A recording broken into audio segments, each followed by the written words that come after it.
finances by operationalizing the Facility Improvement Fund.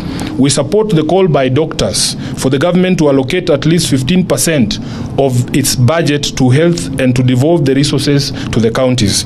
We equally support calls by doctors for annual and incremental recruitment of doctors and other healthcare workers until the country attains the recommended levels of staffing for various levels of facilities. That is what the government does with teachers, police, and military.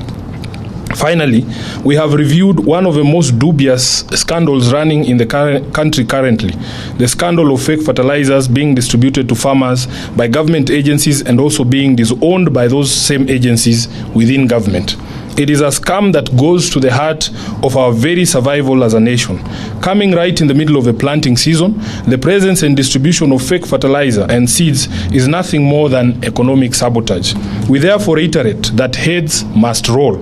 Officers at the Ministry of Agriculture and those at the Kenya Bureau of Standards and the National Cereals and Produce Board, who have direct responsibility for fertilizer, seeds, and certification, must immediately quit their positions and pave way for proper and professional investigations.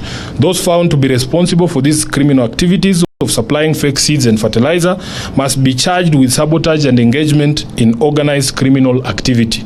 The government must immediately devise new ways to procure, secure, and distribute quality fertilizer and seeds to farmers who are running out of time. We reiterate that in view of the current delays and confusion over fertilizers, the prices of a product be subsidized further and reduced from the current 2,500 for a 50 kg bag to 1,500 as a show of remorse and apology and respect to our farmers. That is the end of the statement.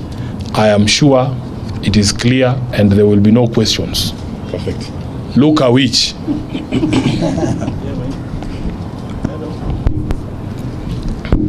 My name is Luka. Yeah, too. Somebody would ask, like, if you are conducting elections on 27th, which body is going to oversee this election, given that you have disbanded your NEB and the steering committee is not yet properly constituted?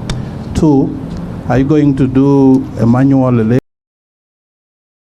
election, electronic, or consensus? Well, first of all, I wish you would know that as a committee,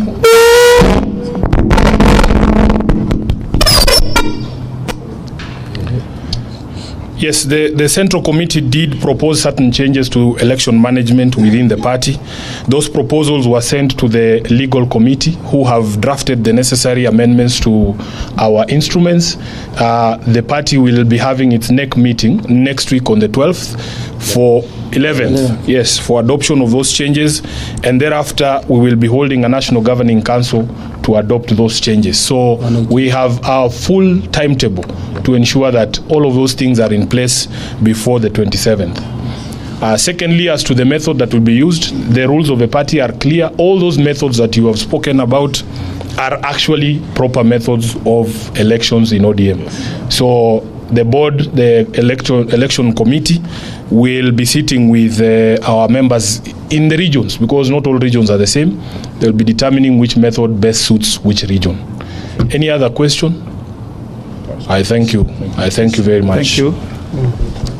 Very good. We'll get you a copy of the statement shortly.